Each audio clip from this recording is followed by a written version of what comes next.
Hello student, आज हम colloids के बारे में स्टडी करेंगे और इससे प्रीवियस वीडियो के अंदर हम कंसंट्रेशन ऑफ सॉल्यूशन के बारे में स्टडी कर चुके हैं। ठीक है ना। कंसंट्रेशन का मतलब होता है कि सोल्यूट की अमाउंट कितनी है सॉल्यूशन के अंदर, वो हमारी कंसंट्रेशन थी। आज हम कोलॉइड्स के बारे में स्टडी करेंगे। कोलॉइड्स या फिर इसको हम बोलते हैं कोलॉइडल सॉल्यूशन। ठीक है ना, कोलॉइडल सॉल्यूशन हम इसको बोलते हैं। ठीक है, कोलॉइडल सॉल्यूशन जो है ये क्या होता है कि हमारे पास तीन टाइप के सॉल्यूशन होते हैं। जैसे फर्स्ट हमारे पास होता है ट्रू सॉल्यूशन, जो हम सॉल्यूशन को उसको हम सिंपल सॉल्यूशन भी बोलते हैं। ठीक है ना। ट्रू सॉल्यूशन में जो पार्टिकल होते हैं सॉल्यूट के, बहुत ही छोटे पार्टिकल होते हैं, इनका साइज बहुत ही स्मॉल होता है। इसके बाद हमारे पास ये वाला कोलॉइडल सॉल्यूशन आता है। कोलॉइडल सॉल्यूशन क्या है कि जिसके अंदर पार्टिकल साइज जो है वो इंटरमीडिएट होता है। ठीक है ना। इसमें पार्टिकल थोड़ा सा बड़ा हो जाएगा और पार्टिकल का साइज थोड़ा सा बड़ा होता है। और थर्ड टाइप हमारे पास आता है सस्पेंशन। सस्पेंशन में हमारे पास बहुत ज़्यादा बड़े पार्टिकल हो जाते हैं, और भी ज़्यादा बड़े पार्टिकल हो जाते हैं। ठीक है, तो ये तीन टाइप के सॉल्यूशन आपके सस्पेंशन, और ये हमारे पास है कोलॉइडल सॉल्यूशन जो हम अभी स्टडी करेंगे, कोलॉइडल सॉल्यूशन। और ये हमारे पास है ट्रू सॉल्यूशन जो हम पहले स्टडी कर चुके हैं, जिसके अंदर सॉल्यूट और सॉल्वेंट या फिर कंसंट्रेशन जो हमने चेक किया था कि सोल्ट प्लस में वाटर हम करेंगे तो वो हमारा ट्रू सॉल्यूशन बनाएगा। ठीक है ना, ट्रू सॉल्यूशन होता है। ठीक है, तो इसके अंदर जो पार्टिकल का साइज़ है this is less than 1 nanometre. 1 nanometre से छोटा होता है पार्टिकल का साइज़, और इसमें 1 नैनोमीटर से लेकर के और 1000 या किसी बुक में 100 नैनोमीटर भी बोल रखा है। ठीक है ना, तो 100 नैनोमीटर के बीच में होता है। और ये हमारे पास होता है कि 100 नैनोमीटर से भी ज़्यादा बड़ा पार्टिकल। ठीक है ना, 100 नैनोमीटर से बड़ा पार्टिकल होता है, काफ़ी बड़ा पार्टिकल होता है, इसको तो हम देख भी पाते हैं। ठीक है ना, तो तीन टाइप के सॉल्यूशन है। तो कोलॉइडल सॉल्यूशन क्या होगा कि वो सॉल्यूशन जिसके अंदर पार्टिकल का साइज जो है, पार्टिकल साइज ये इंटरमीडिएट होता है। किसके इंटरमीडिएट? इंटरमीडिएट का मतलब बीच का होता है। इंटरमीडिएट पार्टिकल साइज इंटरमीडिएट होता है किसके? ट्रू सॉल्यूशन के एंड सस्पेंशन के। ट्रू सॉल्यूशन एंड सस्पेंशन के इंटरमीडिएट पार्टिकल का साइज होता है, तो इसको हम बोलते हैं कोलॉइड्स या कोलॉइडल सॉल्यूशन। ठीक है, तो इसके एग्जांपल कौन कौन से हैं? जैसे कि हमारे पास है सोप सॉल्यूशन। ठीक है, सोप सॉल्यूशन यानी पार्टिकल थोड़ा सा बड़ा होता है, जो ट्रू सॉल्यूशन में होगा उससे थोड़ा सा बड़ा पार्टिकल होगा, तो सोप सॉल्यूशन है। और हमारे पास स्टार्च सॉल्यूशन होता है, स्टार्च सॉल्यूशन होता है। और जैसे कि मिल्क है, मिल्क भी आपके पास क्या होता है? कोलॉइडल सॉल्यूशन है। और हमारे पास इंक होता है, ब्लड है। ठीक है ना, जैसे इंक है, ब्लड है, या फिर जेल जो होती हैं। ठीक है ना, जेल जो होती हैं, जेली जिनको बोलते हैं, तो ये कोलॉइडल सॉल्यूशन में इनके एग्जाम्पल आते हैं। ठीक है ना, तो इसकी डेफिनेशन में आप क्या बताओगे? Colloidal solution is that solution in which the particle size is between 1 nanometre to 100 nanometre, या फिर particle size is in between true solution and suspension. ठीक है ना, इनके बीच का साइज का पार्टिकल होते हैं। और ये तीनों चीज़ें जो है वो नेचर के अंदर एग्जिस्ट करती है बच्चों। जैसे कि ट्रू सॉल्यूशन है, कुछ एक सॉल्यूशन हमारे ट्रू सॉल्यूशन साइज के होते हैं, और कुछ एक सॉल्यूशन हमारे कोलॉइडल टाइप के होते हैं, कुछ एक सॉल्यूशन हमारे सस्पेंशन टाइप के होते हैं। जैसे कि मिल्क है और उसको हम वाटर के अंदर मिक्स करेंगे, या फिर मिल्क में भी वाटर मिक्स होता है। ठीक है ना, तो वो हमारा सॉल्यूशन क्या होगा? Colloidal solution.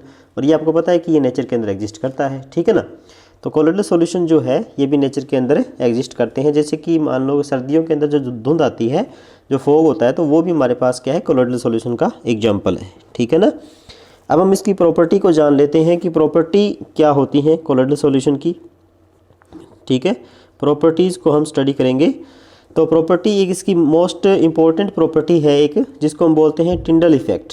ठीक है ना, टिंडल इफेक्ट बोलते हैं। अब टिंडल इफेक्ट क्या है कि जैसे ही हम किसी कोलॉइडल सॉल्यूशन में से लाइट पास करते हैं ना, ठीक है, तो ये मेरे पास कोई बैटरी है और इसमें से हम क्या कर रहे हैं? लाइट पास कर रहे हैं। तो ये जो लाइट इस सॉल्यूशन में से जैसे ही पास करेगी तो सॉल्यूशन में ये लाइट आपको इल्यूमिनेट होगी, दिखाई देगी। ठीक है ना, you can see this light in the solution, यानी कि ये जो आपके पास एक वेव की फॉर्म में, ठीक है ना, एक वेव की फॉर्म में आपको इस सॉल्यूशन के अंदर भी दिखाई देगी। पर यही रेडिएशन अगर मैं मान लो यही जो लाइट है अगर मैं ट्रू सॉल्यूशन में से पास करते हैं, ठीक है ना, ये मेरे पास ट्रू सॉल्यूशन है, अगर इसमें से पास करेंगे ट्रू सॉल्यूशन का एग्जांपल ले सकते हो नमक जो होता है सॉल्ट प्लस वाटर, ठीक है ना, सॉल्ट प्लस वाटर आप ले सकते हो।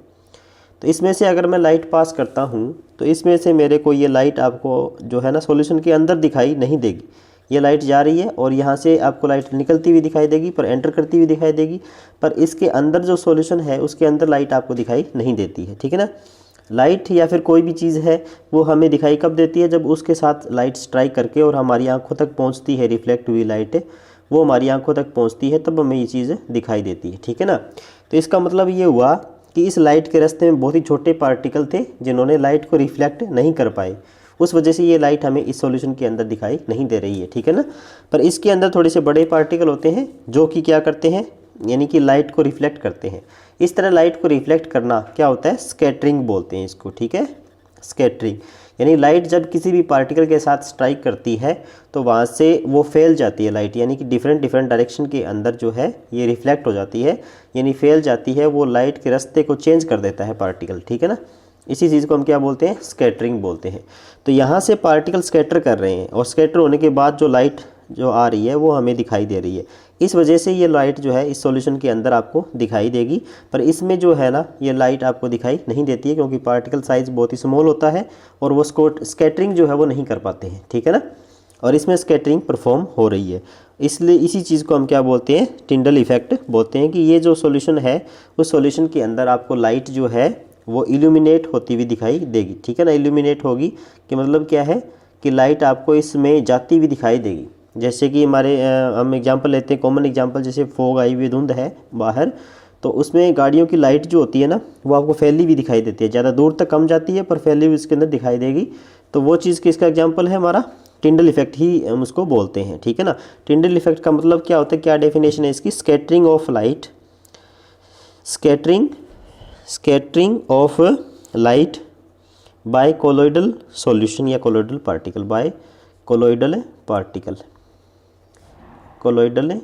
पार्टिकल, ठीक है ना।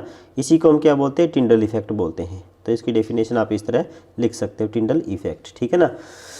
तो स्कैटरिंग आप समझ गए होंगे कि जब भी कोई लाइट किसी पार्टिकल के साथ स्ट्राइक करती है तो वो डिफरेंट डायरेक्शन में फैल जाती है, इसी चीज़ को हम क्या बोलते हैं, स्कैटरिंग बोलते हैं। तो स्कैटरिंग थोड़ा सा बड़े साइज़ के पार्टिकल होते हैं वही कर पाते हैं, छोटे साइज़ के पार्टिकल जो है स्कैटरिंग नहीं कर पाते हैं, ठीक है ना, क्योंकि उनके ऊपर लाइट का कोई फ़र्क ही नहीं पड़ता। लाइट मान लो कि जो जा रही है तो पार्टिकल साइज इतना छोटा है कि वो स्कैटरिंग नहीं कर पाते हैं, ठीक है।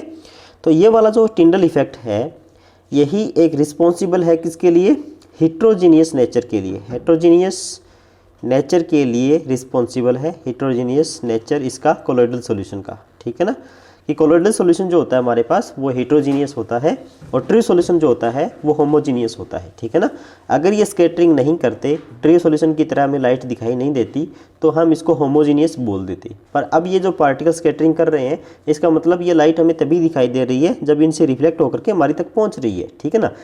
इसका मतलब ये पार्टिकल हम माइक्रोस्कोप में देख सकते हैं कि हमारे पास पार्टिकल को हम अलग देख सकते हैं। तो जहाँ हमारे पास कंपोजिशन डिफरेंट हो जाए, यानी ये चीज़ को हम अलग देख पाएँ, तो उसको हम हेट्रोजीनियस बोलते हैं, ना कि होमोजीनियस। होमोजीनियस के अंदर कोई भी चीज़ आपको सेपरेट दिखाई नहीं देती है, ठीक है ना। ये तो हमारे पास होगी इसकी मेन प्रॉपर्टी फर्स्ट। इसके बाद सेकेंड प्रॉपर्टी क्या होगी कि ये भी हो जाएगा इसके अंदर हेट्रोजीनियस नेचर, कि हमारे पास ये हेट्रोजीनियस नेचर के होते हैं, ठीक है ना, हेट्रोजीनियस नेचर के होते हैं, ये सेकंड प्रॉपर्टी है इसकी।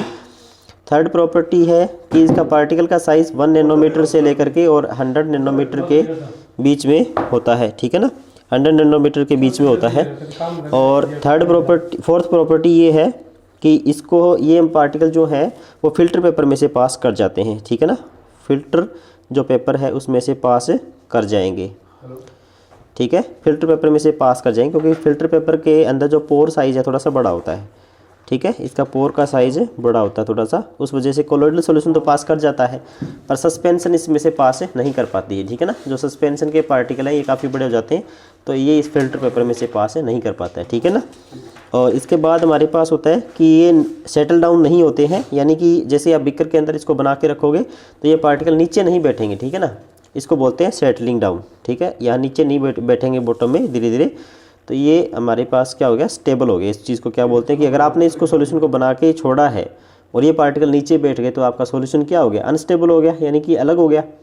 और ये पार्टिकल अगर सॉल्यूशन में ही, यानी सॉल्यूशन जो आपने बनाया है वो एज इट इज रहे, तो हमारे पास क्या हो जाएगा, स्टेबल हो जाएगा। तो सॉल्यूशन स्टेबल होता है। स्टेबल होने का मतलब क्या है कि डू नॉट सेटल डाउन, ठीक है ना, डू नॉट सेटल डाउन, यानी इन ये पार्टिकल आपके नीचे नहीं बैठेंगे, ठीक है, सेटलिंग नहीं होगी इन पार्टिकल्स की। तो ये जो प्रॉपर्टी है कुछ एक आप स्टडी कर लोगे कोलोइड सॉल्यूशन में।